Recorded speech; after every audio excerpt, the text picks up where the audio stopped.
If you have an affiliate website, should you also put up display ads on them? To answer that question, first we need to look at what are display ads. Now, when people first think about display ads, most of the time the big shot AdSense comes to mind.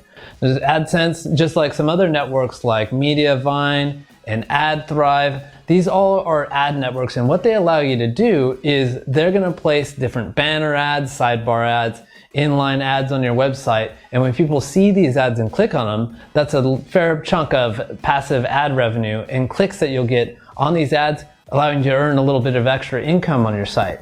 Sounds awesome, right? Another way to monetize your affiliate website. Or is it? Well, typical marketing theories like paradox of choice and one page, one goal all revolve around the thought that when you distract the reader with too many goals on the same page, they're going to get analysis paralysis and not make any decision. So it's better, or the theory is it's better on an affiliate website to just get them focused on clicking affiliate links rather than having ads all over the place, email opt-ins, all this different stuff going on at the same time, and then they don't do anything. It's the same concept which works behind why In-N-Out is so popular with their very, very brief 5-item menu. It just limits the choice and it makes it really easy for the reader or the menu orderer at In-N-Out to decide what they want to get. Other concerns with display ads is they're typically notorious for speeding up the load time on websites. And we all know that speed is very important in this mobile first era. So I decided to test it. I took 37 pages from an affiliate website that I currently am running. It's doing very well in SERPs. And what I did is I located 37 informational topic pieces on the website, and I was going to experiment by adding ads on them. Now, these informational topic pieces didn't have any affiliate links on them. All they were trying to do for the reader was collect an email address through a lead magnet. So it was a no-lose situation. Even if the ads that I put on the site did take away from the email opt-ins, big deal. It's not an affiliate commission. It's just an email opt-in. Test concluded, whatever. But anyways, I decided to test it out anyways, and here's what I found. Here's the 4 metrics that I took a look at in order to decide whether this is a successful test or not. First, speed performance. Was my website actually impacted by adding these ads on there? Next, I would look at the time on the page, because putting these ads up there, did it cause people to leave or bounce sooner, or were they getting turned off for the page? That might throw off my user metrics and then maybe upset Google eventually. And then of course I was looking at the key metric to see how much were my email opt-in rates affected by this, because we can assume that if my email opt-in rate suffered, then affiliate content links would suffer too as well. And then lastly, of course, how much more money did I make? How much more ad revenue did I create by adding these ads to these 37 informational content pieces? So next, I was at the stage where I needed to choose an ad network.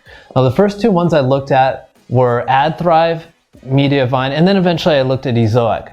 Now, when I talked to all these guys, they all had one hard restriction that was a no deal for me, so to speak.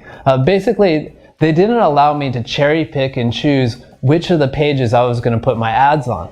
Now remember, I want to run a test first. I don't want to just blindly put ads on my entire website, possibly increasing my load speed and ruining my affiliate commission. So I needed to cherry pick, which brought me to get some other recommendations from some friends, and they recommended trying an ad network called Newor. That's N-E-W-O-R. So eventually I got an introduction to one of Newor's senior account managers, and the first thing he informed me about was, first, I could cherry pick which pages I wanted to put the ads on. Great, I could move forward with the test. But they also claimed that adding ads onto the site would not affect speed. So I would definitely test this out and get to the bottom of this right away. So I went with Newor, and if you're interested in learning more about them, I got a join link in the description down below for Newor itself.